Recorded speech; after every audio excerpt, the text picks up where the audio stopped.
ये इस मुल्क का सबसे मेहनती मिथक है जो हर साल हर बहस में हर व्हाट्सएप ग्रुप में आता है। लाइन भी आपको याद होगी कि अंबेडकर साहब ने 10 साल के लिए आरक्षण लाए थे और नेताओं ने वोट के चक्कर में से बढ़ा दिया। इस लाइन की ताकत यह है कि यह झूठ नहीं है, यह आधा सच है, और आधा सच पूरे झूठ से ज्यादा खतरनाक होता है क्योंकि उसे पकड़ने के लिए किताब खोलनी पड़ती है।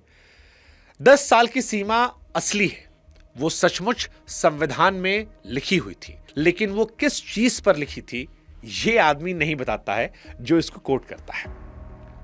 अगर आप संविधान का आर्टिकल 334 उठाएंगे जो मूल रूप से कहता था कि लोकसभा और राज्यों की विधानसभाओं में अनुसूचित जाति और जनजाति के लिए सीटों का आरक्षण एंग्लो इंडियन समुदाय के लोगों को नामजद करके भेजाना संविधान लागू होने के 10 साल बाद खत्म हो जाएगा, यानी 26 जनवरी 1960 को खत्म हो जाएगा। अब यहां पर ध्यान से शब्दों को सुनिएगा। शब्द हैं सीटें, विधानसभा, लोकसभा की कुर्सियां, यानी राजनीतिक आरक्षण। अब सवाल यह है कि नौकरी और पढ़ाई वाला आरक्षण कहां बैठा है? वो 334 में है ही नहीं। सरकारी नौकरियों वाला जो आर्टिकल है वो 16(4) में है जो मूल संविधान में शुरू से मौजूद था, और शिक्षा वाला वो 15(4) में है जिसे 1951 में पहले संविधान संशोधन के जरिए जोड़ा गया, उस वक्त जब अंबेडकर खुद इस देश के कानून मंत्री थे। इन दोनों आर्टिकल में क्या कोई तारीख कहीं लिखी गई है? कोई समय सीमा लिखी गई है कहीं भी? 10 साल 20 साल?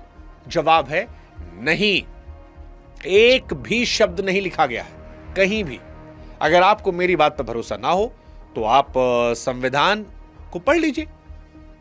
हां, इतिहास खुद बोल रहा है।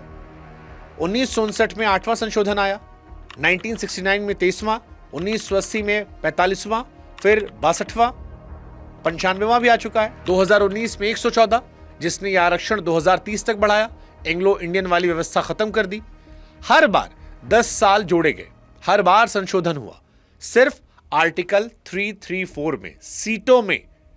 30 नवंबर 1948 को संविधान सभा में उसी अनुच्छेद पर बहस चल रही थी जो आगे चलकर 16(4) बना, और उस दिन खुद अंबेडकर ने एक उदाहरण रखा। उन्होंने कहा कि मान लीजिए किसी समुदाय या समुदायों के समूहों के लिए आरक्षण इतना बढ़ा दिया जाए कि वो राज्य के कुल पदों का 70% हो जाए और सिर्फ 30% बाकी के लिए रह जाए, तो क्या कोई कह सकता है कि इसके अवसर की समानता वाला सिद्धांत पूरा हो रहा है? उनका अपना जवाब था कि नहीं हो रहा। फिर उन्होंने वो लाइन कही जो आज कानून की किताबों में दर्ज है कि जो सीटें आरक्षित हो वो कुल सीटों के एक छोटे हिस्से तक ही सीमित रहनी चाहिए। क्या डॉक्टर अंबेडकर